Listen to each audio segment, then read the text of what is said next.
Welcome doctors to this informative series on PLAB 2 preparation. Today, we'll explore the different types of stations you will encounter in the PLAB 2 exam. Understanding these stations is crucial to your success. PLAB 2 is an OSCE, or Objective Structured Clinical Examination, consisting of 16 stations. Each station lasts for 8 minutes and simulates real-life clinical scenarios using either simulated patients or mannequins. This format assesses your clinical, communication, and ethical skills across a wide range of medical situations. One common station is Breaking Bad News, or BBN. Your task here is to deliver difficult news to a patient or their relatives. For example, this could involve explaining a terminal illness or a complication in treatment. The key is to show empathy while providing clear, sensitive information. You can say something like, "I'm really sorry to have to tell you this." Focus on active listening and maintaining patient trust. Next, we have the Angry Patient Station. Here, you'll handle a consultation with an upset or angry patient. This station tests your professionalism and ability to de-escalate a tense situation. Always stay calm, acknowledge the patient's feelings, and say something like, "I can see that this situation is frustrating for you." Your goal is to diffuse the situation while providing a clear and respectful explanation. The teaching station requires you to explain medical concepts to medical students or junior doctors. Your task is to break down complex information into simple terms while checking the learner's understanding throughout. You might say, "Does that explanation make sense?" Or, "Let me know if anything needs further clarification." This shows patience and the ability to support learners in a structured way. In medicine, symptomatic differentials, you'll diagnose and manage patients with symptoms such as chest pain or shortness of breath. This station tests your diagnostic reasoning and ability to create a safe management plan. A useful phrase here is, "Based on your symptoms, there are several possible causes we need to explore." Always ensure that you consider the patient's overall condition, not just the immediate symptoms. In counseling stations, you'll be advising patients on lifestyle changes or managing chronic conditions like diabetes or hypertension. This station focuses on patient education and shared decision-making. A good approach is to ask, "How do you feel about making these changes?" to involve the patient in their care plan. Show empathy and ensure that your advice is clear and supportive.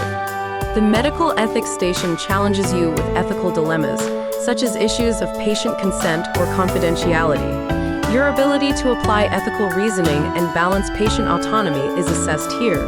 For example, you could say, "It's important we respect your wishes while also ensuring your safety."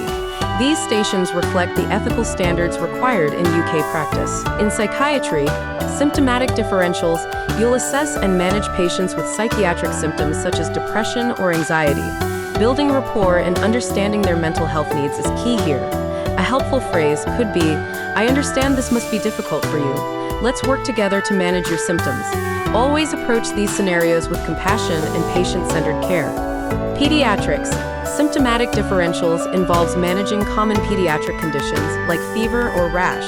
Communicating effectively with both children and their parents is crucial. Try saying, "Let's discuss what's going on with your child and how we can best help them." Always be sensitive to the concerns of the family while focusing on child safety. In IENT, symptomatic differentials, you'll diagnose conditions related to the eye, ear, nose, or throat, such as red eye or hearing loss. This station tests your examination skills and ability to provide safe, evidence-based care. It's useful to explain, "We'll perform a few quick tests to understand what's going on."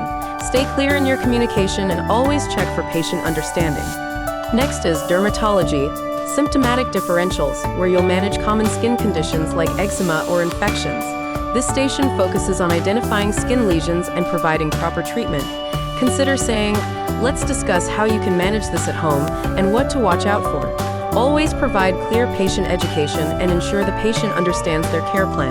In OBGYN, symptomatic differentials, you'll address obstetric and gynecological issues like pelvic pain or pregnancy complications. This station assesses your ability to provide appropriate care and manage both acute and chronic conditions. You can use phrases like, "We need to consider a few possible causes for your symptoms." Focus on safe practice and clear explanations to the patient.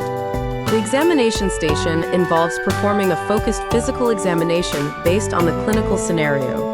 Whether it's cardiovascular, respiratory, or neurological, your technique and communication are key. You might say, I'm going to start by examining your heart and lungs. Let me know if anything feels uncomfortable. Always maintain professionalism and ensure the patient feels comfortable. Practical procedure stations test your ability to perform clinical tasks like IV cannulation or catheterization. Focus on technical skills, patient safety, and clear explanations. For example, I'll explain each step as we go, and please let me know if you feel any discomfort. These stations assess your proficiency and ability to follow safety protocols. The Simmons station involves managing emergencies using a mannequin, such as in cardiac arrest or sepsis scenarios. This station tests your decision-making and leadership in acute care situations. You could say, let's quickly assess the situation and follow the emergency protocol. Demonstrate calmness and clarity under pressure to succeed in this station. Finally, in the prescription station, you'll write accurate prescriptions for various conditions. Safe prescribing is critical, so always check for contraindications, allergies, and proper dosages. This station tests your knowledge of UK prescribing standards. To wrap up, PLAB 2 tests a wide range of clinical, ethical, and practical skills through these diverse stations. Success in the exam requires not just clinical knowledge, but also strong communication, empathy, and decision-making skills. Focus on understanding the scope of each station to guide your preparation effectively. Please like and subscribe to TuringMedSchool. Good luck with your preparation.